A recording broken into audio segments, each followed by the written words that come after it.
I am Kimberly Hayes Muga, And I'm Amanda Day, and you're listening to the Fundraising Heyday podcast where we cover the how-tos of grants and fundraising.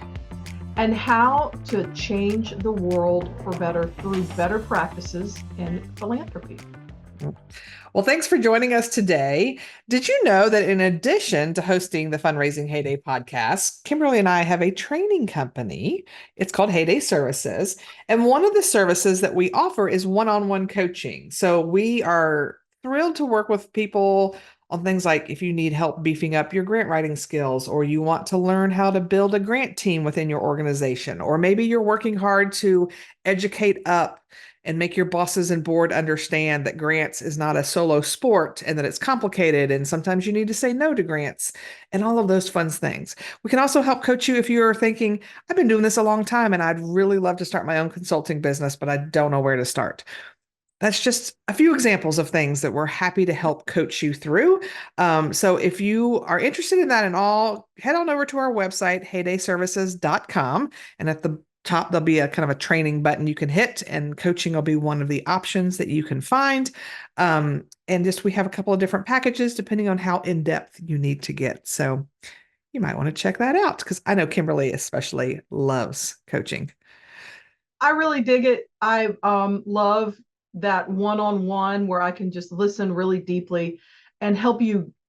First of all, a lot of times it's helping you get to your talents and skills that maybe you just don't even recognize or have never quantified, and sort of thought about how to take those skills and then sort of leverage them either in another career step up a employment ladder or in your own business. So yeah, man, go to heydayservices.com and check it out.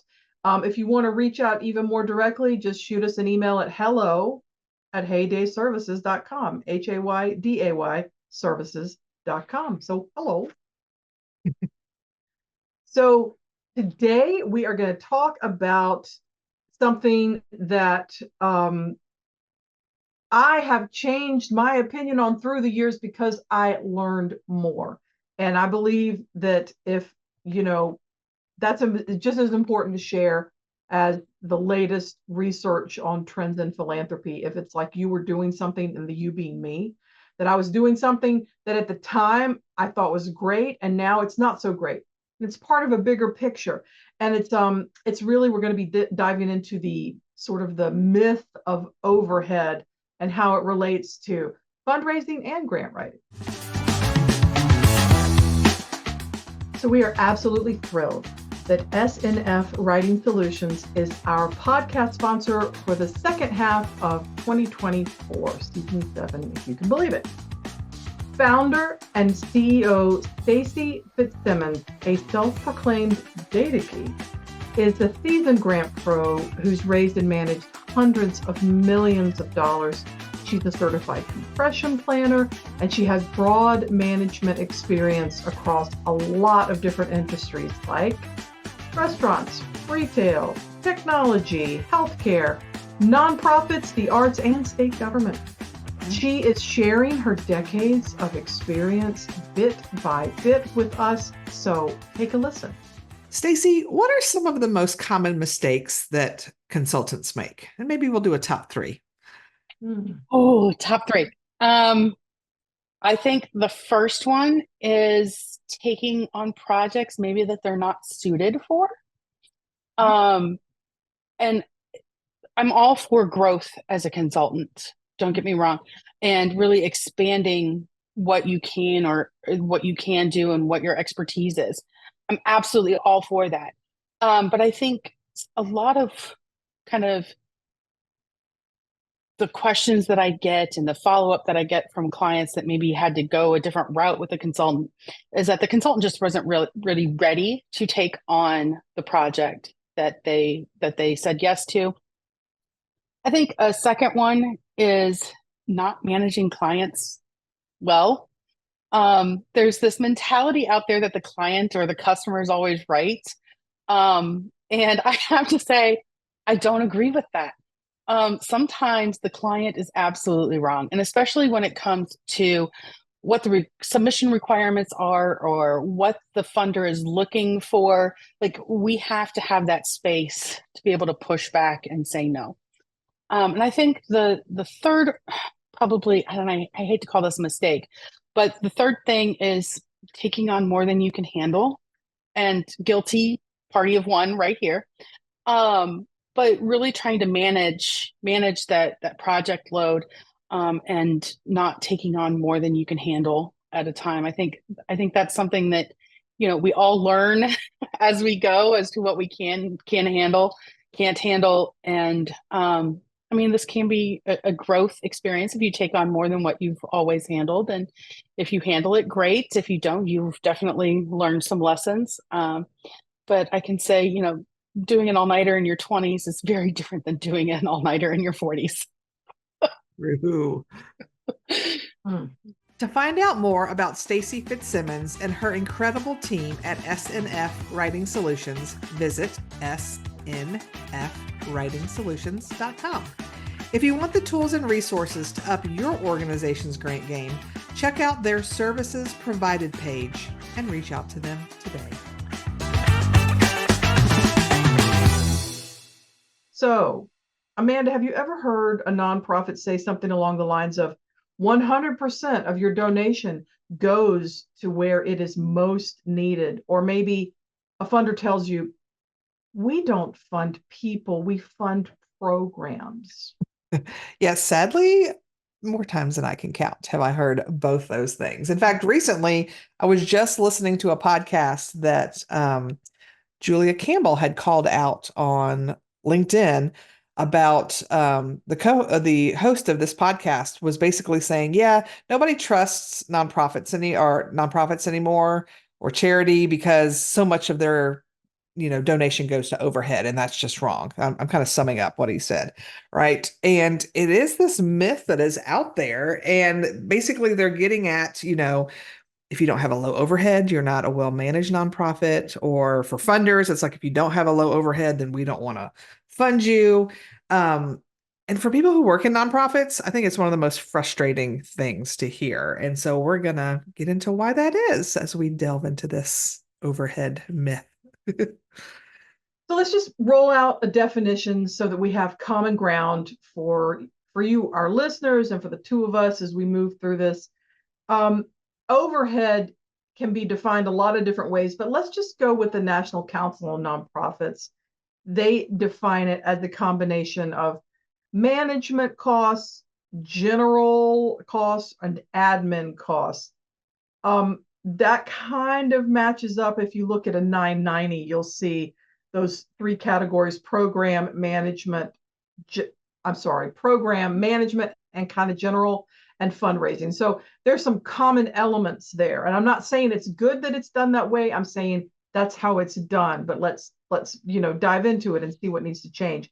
So most of the time you could consider overhead a combination of management or operational costs that don't directly support a program, like electricity, security, trash service, water, financial services, marketing services. And then there's also fundraising costs, right? Maybe you have staff, maybe you contract out, maybe you do a combination, maybe you work with a direct mailing company that handles your direct mail, maybe you contract with a special events company for your annual gala, whatever it may be. Those are the kinds of things that would constitute overhead for the purposes of our discussion today. Yep. And Kimberly did a good job of breaking some of those down. But again, the National Council of Nonprofits help define the three categories as they're separated on your 990, right? So your program costs, those are costs that are incurred in connection with a specific program or activity, right? So you're doing an after-school tutoring program and you need to buy computers, you're buying software, maybe you're buying workbooks, maybe you're hiring tutors. All of those things can be considered a program cost because you're purchasing them specifically to enact a program that your nonprofit's doing, right? So that direct service is a good way to think about program. Fundraising is what Kimberly said. It's all those costs in the process of seeking, soliciting, or securing charitable contributions. And that could be things like, like she said, direct mail, other individual giving programs, major donor programs, grant seeking, so hiring your grant professional may be part of that fundraising cost as well. And then you've got your management and general costs. And those are basically all the costs that are needed to run your organization as a whole. A lot of people call these indirect costs. And Kimberly gave some great examples about all the different utilities, your rent, those kinds of things. So it's for everything, or it may be able to be spread out amongst the programs, but no one program can say, oh yeah, we use the building 100% of the time, so the rent goes to us. It kind of goes everywhere. And the categories themselves aren't horrible, especially if you are building a budget. I mean, I think it's Yeah. important to figure out how much a program costs. Yeah. Then take a percentage of your operating, management, fundraising, whatever costs, and sort of the proportionally relate that to those program costs, because then you know how much you need to raise, right? You're getting a really Absolutely. granular count. But here's the deal. I couldn't find who said this, but I guess if you say something enough times, people start to believe it, even if it's a lie. And this is that this idea that overhead costs should be 10% or less. It's not one size fits all. And if you buy a shirt that's one size fits all, it's not going to fit that many people very well, right? Because you got skinny people and fat people and people who are really muscly and people who are really slender. Well, you've got nonprofits like that too. You've got 10% might work. And in fact, it works really well. When I worked at the food bank at the time, now it has been several years since I left the food bank for another organization, right? But I just want to say at the time, it really was 10%. Why was it 10%? It was because of the value of all the millions of pounds of donated food, right? So Mm-hmm. proportionally, then that still was assigned a monetary value, and rightfully so, because you need to account for that. So nothing bad was going on, nothing was wrong with that. The costs were more the costs that required money versus in kind were like warehouses, program staff, forklifts, people like me, and that were raising money. So it made sense, and it really was a good fit for a food bank. But what if you had a mobile mammogram truck or a mobile primary services vehicle? Extraordinarily important services, but your overhead is going to be a lot higher. You've got a super expensive vehicle tricked out with all the latest tech. You've got you're either hiring or contracting with doctors, with radiologists, maybe surgeons, Mm-hmm. PAs, nurses, nurse assistants. I mean, everything. So unless every single solitary thing was donated in kind, it's going to be really hard. But who's going to say that that's not a worthwhile program simply because the admin costs, i.e., the things that make everything work, are going to be higher than 10%? It doesn't make sense. It's just an arbitrary line perpetuated, I believe, by people who were selling rating services for nonprofits and wanted Yep. to pick their landing. And that is what I believe. That is what I Mm-hmm. said. Amanda? Yeah. Well, and there's a really good TED Talk, which we'll put a link in the show notes. It's by a gentleman named Dan Pallotta. I think I pronounced his name right. The title of it is The Way We Think About Charity is Dead Wrong. And he spends a lot of time talking about some of these nonprofits he was involved in and their fundraising and their marketing expenses were high. One of the ones he talks about, he worked for I believe it was the Susan G. Komen breast Yeah. cancer Yeah. group. They're the ones that do the big 3-day walks and Yep. everything, and he was like, we couldn't just post on social media and hand out a few flyers and expect to get thousands of people to participate in these walks. He's like, we had to advertise, we had to pay.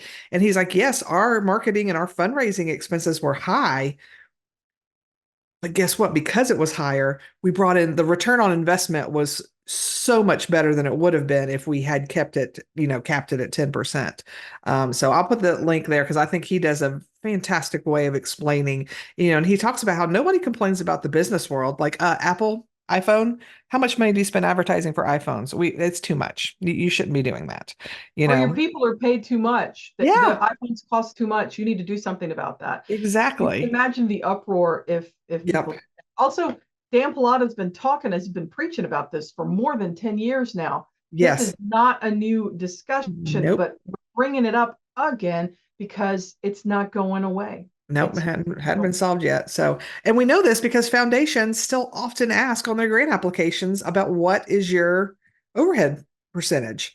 And here's what's odd to me. I had not even heard this myth about overhead because the first 15 years of my grant career, I worked in local government and I mostly wrote federal and state grants. Guess who never asks what your overhead is? The federal government. They don't they, care. but they, you Now, can also negotiate you can negotiate an indirect cost rate. rate. It's 10%. The de minimis rate is That's the 10%. de minimis, but you can negotiate a rate. And if your actual rate is 22%, guess what? Your indirect cost rate is 22%, and they're going to pay it. And there is no like, oh, nope, it's too high. We're not paying that. So that's what's interesting to me is that what is it about foundations and nonprofits that's a hang up when it isn't in the business world and it isn't in local government? So what's the why? Why is that is what I want to Because know. we should just So be doing it for the love of the game, Amanda. We should just be working to help people. It really doesn't matter if we can't pay employees a living wage. yeah, Say the boards, who are mainly composed of wealthy, often white people who have big league corporate jobs in major accounting and legal firms and own their own businesses and would uh-huh. never tolerate anyone telling them about their business. Although we'll get into later, I mean, you can have too many expenses, right? Oh yeah. And have, I mean, if you, I know in government funding, if you are paying your staff salaries, or you're wanting to hire staff with this grant and you want to pay them salaries that are outside the prescribed range, Mm-hmm. I mean, they're going to be like, no, that's not reasonable given your area, or we're not paying for that, or we're not paying for first class airline tickets, or whatever it may be. Yeah. So they put caps on it in different ways. Mm-hmm. But actually, to me, that's more, I know I can't believe I'm coming down with, hey, the government's doing something right, but it's more caps on excessive expenditures rather than you just need to sit there with your 10-year-old computers and scrape along. How dare you think that you need current technology that works to better serve your community? It's Yeah, just it's a weird vibe. It's it just a weird is. vibe, this information, and it's exhausting.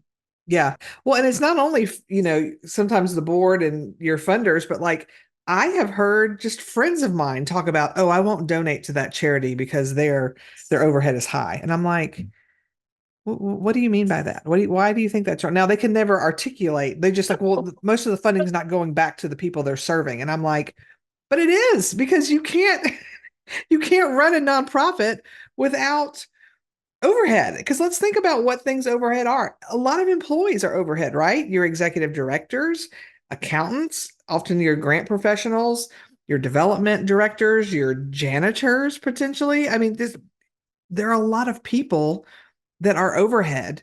And even though an executive director may not be performing direct services, somebody needs to run the organization. Somebody needs to be the face of it, right? So that's like saying, oh, well, we don't need a CEO of our company. We'll just let the people who build the things run everything. It's just, Yeah, yeah. Why don't we do that? Yeah. yeah. And then, of course, like, If you're making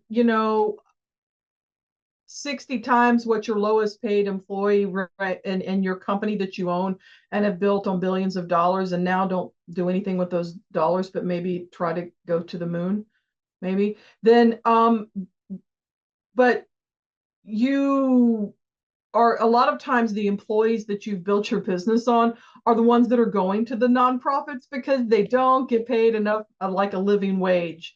yeah, But nobody says, oh my gosh, company that rhymes with glamazon, I can't believe that so many of your employees or Walmart, I'll just call it, it's like yeah, a lot of Walmart employees are actually can actually be eligible to go to food pantries because they may be, instead of 40 hours a week, they only work 32, so they don't get paid benefits. So it's just a big shell game it to is. then say, oh, well, your costs need to be low because you're serving the people, but don't come to us about what we pay and what our pay disparity is, and how many of our employees have to access either government or private nonprofit services because we are too busy making money. It's like, come on, Yeah. y'all.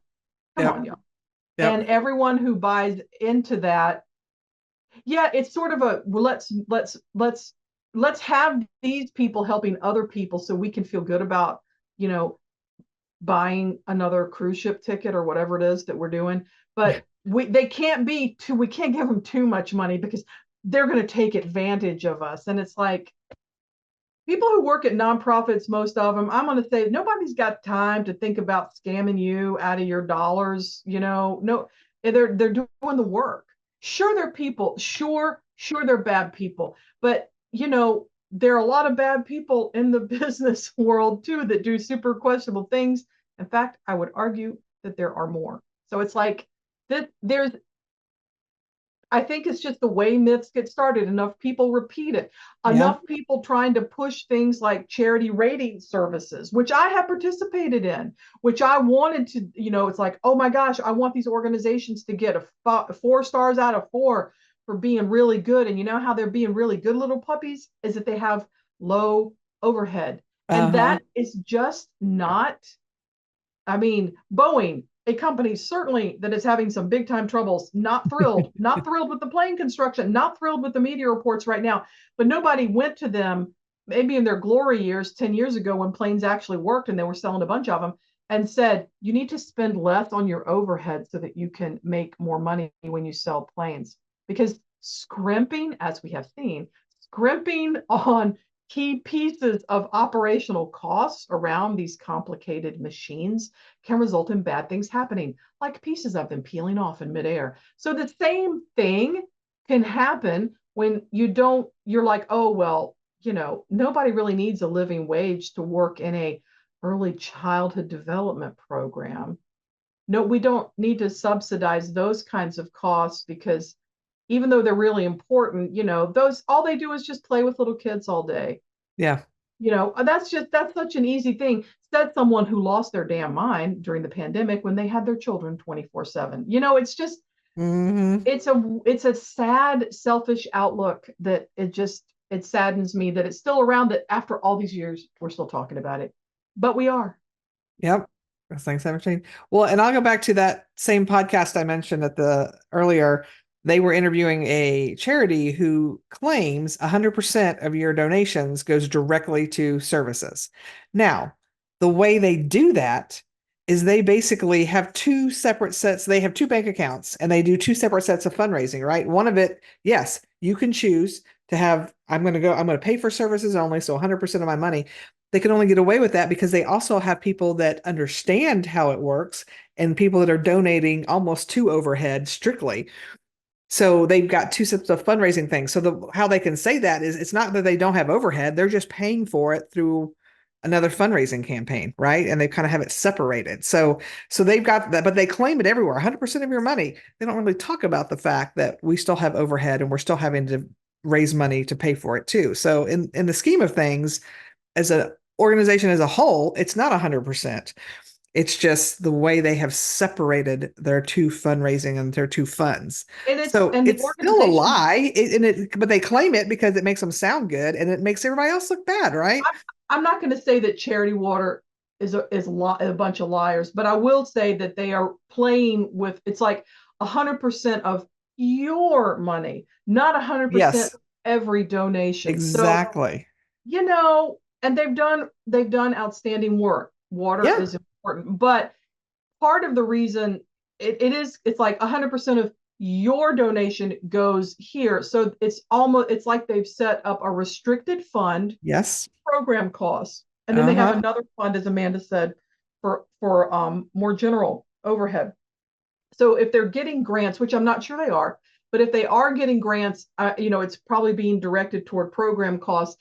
And if they're getting new donors and having these, really extensive campaigns, that's yeah, it's going to program costs.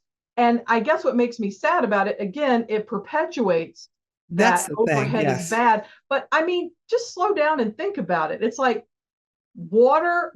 clean running water where no water is currently clean and running and has a system and everything like that. What the hell? What is that just going to come like from a rock? I mean, Okay, if you follow the Bible, there are some evidences of that, but I really don't think that there's some stories about that rather, but I don't really think that there's that's really the way they're going about their business. And it's like, wait, hold up.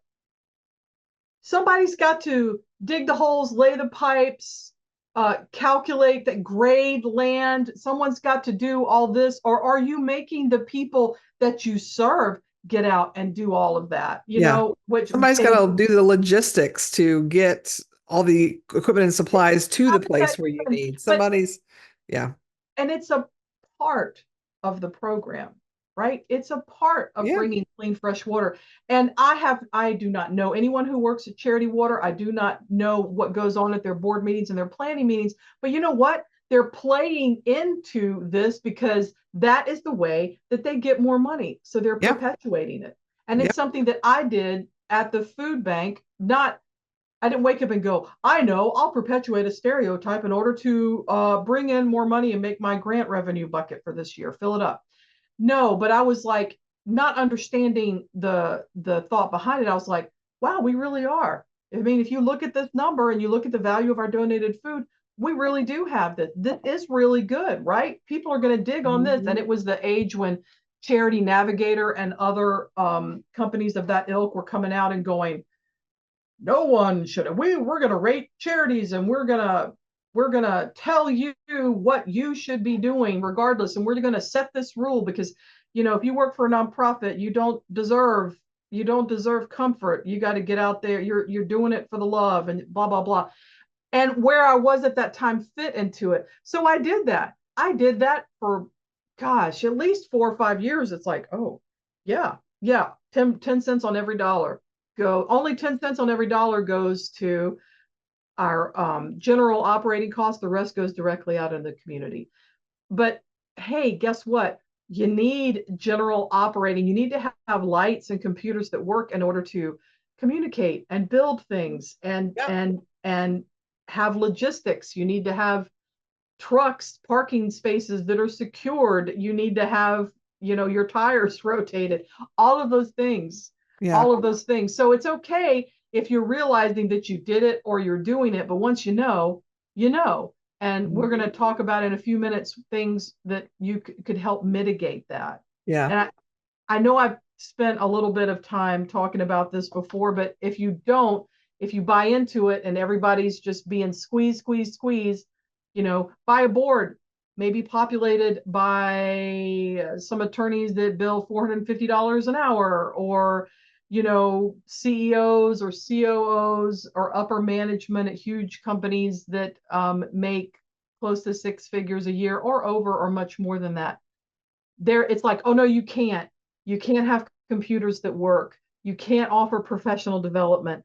You can't give even cost of living raises. Never mind that inflation has just spiraled, and food costs and gas costs continue to be high. Yeah. You can't, there's no path for development because we've got to keep costs low because otherwise it's wasteful. Yeah. What happens is, you get people burning out, you get people who want to stay. I worked at another organization where, and this was again at the time, their pay structure is very different now. But at the time, you could work with adults with different types of developmental disabilities. There I know that really I should be talking about each individual one, but just for the purposes of this discussion, there were adults with differing abilities, and it was workforce development, connecting them with meaningful volunteer opportunities, et cetera, et cetera. So it was fascinating work. And the adults who came there were just amazing in what they wanted to do, what they wanted to share. And they're also just ordinary people wanting a job, wanting to get new furniture for their bedroom, wanting to take their girlfriend out to dinner, whatever it was. So Yeah. everybody's rocketing along, and it was meaningful work. It was right livelihood. It was all those good things. It was maybe $14 an hour several years ago. But Chick-fil-A and Target were paying the same about that time, and cable companies. So it's sort of like it was demanding but meaningful work that appealed to a lot of folks who were like, I really love this, but I can't keep doing this day after day. And when I can make more money and have better, even if it's $1 more an hour, more money and have better benefits Yeah. and get an employee discount working at Target, working at Chick-fil-A, working for an internet company connecting services. Yeah. And it's just nuts. But raising the prices would have, increased that overhead, made it harder to fundraise, and would have people saying, oh, well, you're paying people too much money. How you shouldn't pay someone like that $20 an hour. Someone who is working, helping people, literally Yeah. helping people have better lives. So yeah, it's just nuts. And it burns out people. And then you're paying more money in the long run because you got to recruit, you got to Yep. train, you got to hire, Yep. and the cycle starts again. It really does. Yeah. So, Amanda, I feel that I've been ranting. I feel like maybe you have some solutions. Well, well, we knew this was going to be a ranty episode. So now hopefully you've not hopefully, but hopefully you will learn something new, or maybe you were just nodding along because you're like, yep, I feel ya. So great. Now, what do we do to Yeah. helpfully put an end to this overhead myth? I'd say, first of all, if you're working at a nonprofit or an organization that brags about their, like you're putting it, hey, we only have this, so give to us, maybe help educate those around you that this is not a good idea and here's why. And because Kimberly's right, some nonprofits, they may be able to have a low overhead. I work for I've mentioned them before, the Physicians Care Clinic. Their overhead is really, really low, but that's because all of their facilities and utilities and all of that's in their medicines that they use and their doctors that serve them, it's all donated in kind. If they had to pay for that stuff, their overhead would be astronomical because it is. I mean, think about the cost of hiring Clinic. doctors and nurses and paying for labs and diagnostic testing and all of that. It's high because it is. That's the state of it. And does that mean that people who don't have healthcare shouldn't have any sort of access to healthcare services? Absolutely not. So they're fortunate that they have so many things donated, but there's plenty of clinics that don't, that have to pay for these things. And that doesn't mean our clinic is better than any other clinic that's providing the exact same services. So that's not something, we don't brag about that at all. If a funder asks for our overhead, I will give it to them. But otherwise, we don't mention it. We just talk about these are the people that have a need. These are the good works we're doing. And that's what our focus is, that we are providing an incredible service to a community that needs it. So that's one thing you can do, is find another way to talk about, because just the fact that you have low overhead, it just means you're lucky enough that you don't have a high overhead, right? Just because of the nature of your organization, or you aren't paying your people what they should be paid, or you haven't updated your technology. And so you're really running 50 years behind the curve. So yeah. It can also, you could turn it in a more positive way and talk about, because we have these, I'll get back on the food bank example. Yeah. Because we have these long-standing relationships and the expertise to glean and pick up food that is no longer able to be sold, Mm-hmm. we're able to leverage that so that the dollars that we're asking you to consider, you foundation person who should know better, by the way, or you, Joe on the street who's looking to do some good in the world, it's like your dollars can go directly into buying fresh produce because we got everything else covered. Yeah. Or we have raised money to cover the building costs of creating these new water systems. So your money is going to go directly to the whatever. I mean, I'm not an engineer, but to the communities to help them build their central water fountain, their central source of water, whatever it may be. Clearly, the language is going to be a lot better than that, but you can talk about it. And when I was at the food bank and I was like, oh, this is kind of crappy, isn't it? But I was also working with corporations, and there was an insurance company, and the guy, he was so nice, and he was like, we are so excited to be he genuinely was excited to find this place where his employees to do this, and it was team building and volunteering, checking off a lot of boxes. And they gave a nice donation. And he said, well, we chose the food bank. Again, he's in insurance, right? He's like, well, I did my research. And I'm like, oh, I know where you look, but that's okay, Buddy Rowe. And he said, and it's your overhead. And I was like, Scott, thank you so much. Thank you. I'm so glad you're here. I said, but just a shout out to organizations that may have larger overhead. It may have something to do with what they're doing, like medical places, right? And he was like, oh yeah. I mean, he's not a stupid man. And he was like, oh yeah. And I said, so thank you for coming to us. And yes, we are really good stewards of the money donated, and we do happen to have a lower overhead, but there are other things just by virtue of what they are that are going to have higher overhead. So you can just sort of look at how they are using that money and look at the program expenses. Because if it's a food bank where the all the counters are marble and they're driving like those those big Mercedes like cargo vans that are really nice. I've driven one and they're great. And they're like $70,000-$80,000 just for a small one, and if there's like hot and cold running beverages of all kinds and all this. I mean, if they're just egregious expenses that have nothing, I mean, it's not comfortable and current, it's over the top, everyone gets like designer Balenciaga uniforms. I mean, just crazy crap. That's one thing. But if they're just needing just the things that will make an operation more efficient in the long run, they're going to be able to serve more people because they don't have to scramble so hard or take so long because their computer has to be rebooted 5 times to download a document. Thing.